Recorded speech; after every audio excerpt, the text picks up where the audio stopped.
որպես այլ կարծիք կտեղադրեք։ Փակա։ Ձեր որևիցե ԶԼՄ-ով։ Օրինակ Միքայել Աչապարյանի հարցը կամ մենք մի հատ 3 րոպեանոց նյութ սարքենք տանք, կդնեք ձեր լրատվամիջոցում։ Վստահ լինենք առանց խմբագրման 3 րոպեանոց տեսանյութ եթե պատրաստենք, կդնենք։ Մի րոպե, մարդիկ են խոսում, մի րոպե։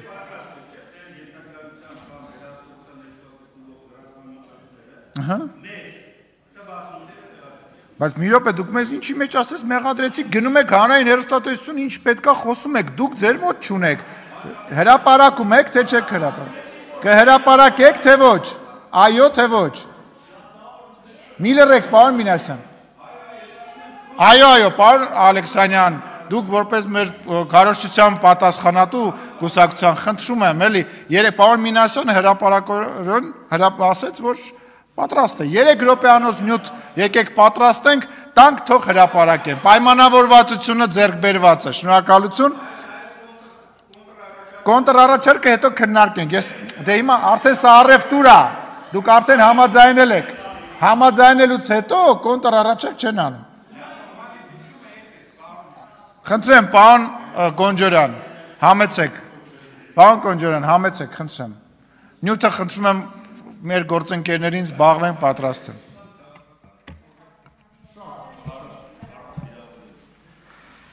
Ազգային ժողովի մեծարգո նախագահ, հարգելի գործընկերներ, պարոն Մինասյան, որ ասում եք ազգերի ինքնորոշումը միթե ավելի պակաս կարևոր է, քան թե տարածքային ամբողջականությունը, չէ՞, անկեղծ եք, որ ազգերի ինքնորոշումը կարևոր էր, բա որ ազգերի ինքնորոշումը կարևոր էր, բա Ղարաբաղը արդեն ինքնորոշված չէր, որ գնացել եք բանակցությունների ժամանակ պայմանավորվում եք, որ պետքա լինի հանրաքվե Ադրբեջանի հետ համաձայնեցված ժամկետներում։ Բա եթե Ղարաբաղը ձեր կարծիքով ինքնորոշված էր, բա այդ ինչ հանրաքվեի մասն էր խոսքը, որը ապագայում պետքա լիներ ձեր բանակցությունների ժամանակ։ Հիմա ով է ուրացել ինչը։ Գեղամ Մանուկյանն ասում է դուք ուրացել եք ուրացման քաղաքականությունը եւ խոսում է 88-ի շարժման մասին, խոսում է միացումի մասին եւ այլն։ Բա դրանից ավելի շռնդալից ուրացում կա, ժողովուրդ ջան, բա 88 թվականին գնացել եք գոռացել եք միացում, հետո ուրացել եք միացումը, գնացել եք հռչակել եք անկախություն Ղարաբաղի, հետո ուրացել եք անկախությունը, որովհետեւ այդպես էլ չեք ճանաչել այդ անկախությունը որպես անկախ պետություն, բա ուրացման քաղաքականության ավելի շռնդալից օրինակ կա թե չկա, պարոն Մինասյան։ Կամ բան եք անում, խոսում եք գաղափարախոսական բաներից, թեմաներից ու այսօր ավելի շատ այդպես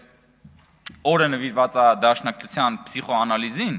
հիմա եկեք մի հատ վերցնենք դաշնակցության գաղափարախոսության հիմնական կենտրոնական թեմաներից մեկը, հա, գլխավոր կարգախոսը դաշնակցության, մահ կամ ազատություն։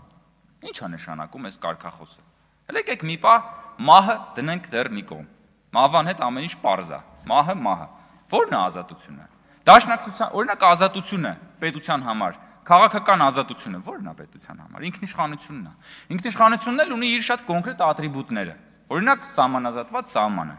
Ինքնիշխան պետությունը պետք է ունենա սահմանազատված սահման, բայց Դաշնակցության 004 շրջաբերականը ասում է, որ չէ, մեզ պետք չի սահմանազատված սահման։ Ինչը նշանակում է, որ Դաշնակցությունը քաղաքական ազատությանը դեմ է։ Դաշնակցությունը ազատությունը որպես քաղաքական սկզբունք չի ընդունում, հետևոր մահ կամ ազատության մեջ ազատություն չկա։ Ու Դաշնակցությունը դառնում է մահվան կուսակցություն, պարոն Մինասյան։ Դաշնակցությունը հիմնված է մահվան գաղափարի վրա։ Այդ որ դուք մեզ ասում եք, որ մենք արհավիրքներ ենք վերել, ենք վերել։ Ես ձեզ շատ կոնկրետ ասում եմ, ազատությունը ո՞ր է Դաշնակցության գաղափարախոսության մեջ, եթե դուք պետության քաղաքական ազատությանը դեմ եք։ Գիտեք ո՞րն է, որովհետև դուք ձեր Դաշնակցությունը դիզայնը արած հենց այս տրամաբանության վրա, որ ինքը անընդհատ պետք է գնա ազատագրական պայքարի եւ մարտիրոսվելու անվերջանալի շղթայի մեջ պետք է լինի։ Ու խնդրեմն է նա, որ դուք ազատությունը պահում եք ձեր համար, մահը տալիս եք ժողովրդին։ Մահ կամ ազատությունը Դաշնակցության համար էդ է։ Ազատությունը ձեզ, մահը ժողովրդին։ Ու ձեր համար բանը, հա, այսինքն անընդհատ պետք է լինի ազատագրական պայքարի process։ Անընդհատ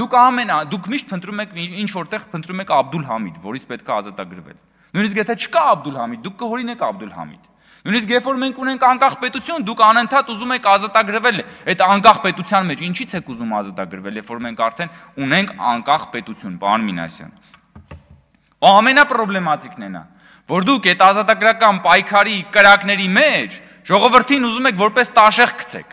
որ այդ հրդեհը բռնկվի եւ այդ պետականության վերջը տակ, հետո ասեք, հա, հիմա մենք գնում ենք ազատագրվելու։ Եվ այստեղ, պարոն Մինասյան, դուք հրաշալի տանգոյի մեջ եք Կտրիշ Ներսիսյանական եկեղեցու հետ, որովհետեւ Կտրիշ Ներսիսյանական եկեղեցին էլ չի ուզում, որ լինի պետականություն, որովհետեւ երբ որ չլինի պետություն, կլինի տարածք, չի լինի քաղաքացի, կլինի բնակիչ, եւ եկեղեցին կլինի այդ տարածքի տեղապահը այդ օտար կայսրության համար, որ հետո եկեղեցին ու դուք գաք ասեք, երբ որ չկար պետություն, եկեղեցին կատարում էր պետության դերը, այսինքն սկզբից ուտեք պետության գլուխը, հետո դառնաք տեղապահ, հետո ասեք մենք կատարում ենք պետության դերը, երբ որ պետություն չկար, հեսա ձեր կոնցեպտը։ Ձեր սոֆթը տենց է գրած, պարոն Մինասյան, դաշնակցության սոֆթը տենց է գրած, որ ինքը չի կարողանում ապրի, գործի, անկախության, պետականության պայմաններում, ու այդ մահ կամ ազատություն կարգախոսը, որը դուք այն ժամանակ, երևի այն ժամանակ է ծնվել, հիմա այլևս ինքը adekvat չի, որովհետև նորից եմ ասում, այդ ազատությունը քաղաքական ազատություն չի ձեր համար, հակառակ դեպքում ոնց կարող է ասեք, որ մենք դեմ ենք բանին, այսինքն ձեր շրջաբերականի մասին է խոսքը, որտեղ որ խոսք է գնում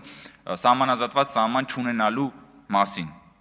Ու այդ մահվան գաղափարը, գիտեք, շատ հստակ մահվան փիլիսոփայությունը դրսևորվում է 2020 թվականից ընդդիմադիր ձեր գործունեության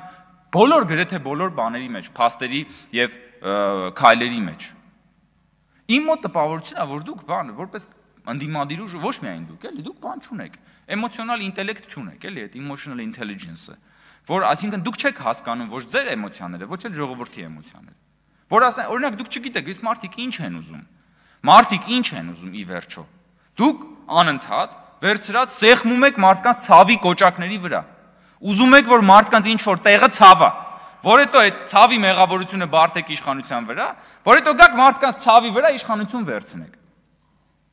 Ու դրա համար ենք ասում, որ դուք 20 թվից հետո սկսել եք մահվան վաճառականությամբ զբաղվել, դուք արդյունաբերական ռելսերի վրա եք դրել, այդ process-ը հասկանում եք։ Ու հիմա եկել ասում եք, որ արժանապատվությունից եք խոսում, Գեղամ Մանուկյանը խոսում է բանից, ուրացումից, Արթուր Խաչատրյանը ասում է միջանցք եք տալի, 5 տարի ասում եք միջանցք եք տալի, ժողովուրդ։ Բա Արթուր Խաչատրյանը թողա մի հատ տանի միջանցքի տեղը ցույց տա։ Նոր առաջարկում էր մեր գործընկերոջն, ասում էր արի տարի ինձի սահմանային անցման կետը ցույց տուր։ Բա 5 տարի ասում եք իշխանությունը միջանցք է տալի, ուր է այդ միջանցքը։ Ուր է այդ միջանցքը, ժողովուրդ։ Կարաք տանեք ինչ որ մեկին մատով ցույց տակ այդ միջանցքի տեղը, չեք կարա տանեք ցույց տակ։ Թադևոս Ավետիսյանը ասում է, ինչ որ լավ է ձեր համար, վատ է մեր ժողովրդի համար։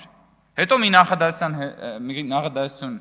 հետո ասում է, ի վերջո միայն Աստված գիտի, որն է լավը, որն է վատը։ Հիմա Աստված գիտի, թե դուք գիտեք, պարոն Ավետիսյան, որն է լավը ժողովրդի համար, որն է լավը մեր համար։ Ընդհանրապես պարոն Ավետիսյանը երբ որ խոսում է, ես Այնշտայնի հարաբերականության տեսությունը հասկանում եմ իր ելույթների ժամանակ, որտեղ 10 րոպեն միշտ թվում է 20 րոպե։ 1 րոպե միշտ թվում է 5 րոպե եւ դա անավարտ է թվում այդ բանը։ Եվ հիմա դեռ հետո կպարզաբանեք, ի վերջո ով գիտի լավը որն է, վատը որն է, պարոն Ավետիսյան։ Պարոն Մինասյան, երբ որ ասում եք, որ մենք մարդկային ազգային արժանապատվության դեմ ենք եւ այլն եւ այլն։ Օրինակ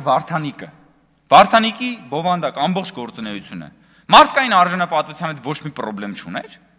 Դուք Վարդանիկի գործունեության հետ համերաշխեք մարդկային արժանապատվության տեսանկյունից, հա? Կամ եթե դուք Վարդանիկին հիմա պետքա սենց կուրծքը բանալած պաշտպանեք, եւ Վարդանիկի խի չէիք առաջադրում բա։ Բա ժամանակին Վարդանիկին ինչի չէիք հրապարակայինորեն առաջադրում։ Խի էիք ծածուկ կերպով Վարդանիկին աջակցում, որ ինչ, որ ձեր դեմքով, որովհետեւ գիտեիք, որ ձեր անտի-ռեյտինգը այնքան մեծ է, որ նույնիսկ Վարդանիկն է ձեզանից ավելի ռեյտինգով։ Ու հիմա սկսել եք Վարդանի, այսինքն դուք պատկերացնում եք ձեր քաղաքական գործունեության այս խայտարակ բնույթը։ Այսինքն 135-ամյա կուսակցության ռեյտինգը ավելի ցածր է եղել, քան թե Վարդանիկի ռեյտինգը, դրա համար չէ՞ դուք ձեզնով առաջադրել։ Ու մենք հենց խոսում ենք դաշնակցության մասին, դաշնակցության կշռի մասին, հա? Էսա դաշնակցության եւ ընդհանրապես քաղաքական խորհրդարանական ընդդիմության ողջ գործունեության պերճանքն ու դժվարությունը։ Հարգելի գործընկերներ, իրականում շատ բան կա ասելու, բայց դա երևի արդեն հաջորդիվ։ Շնորհակալություն, պարոն Կոնջյան։ Արտուր Հովհաննիսյան, համեցեք։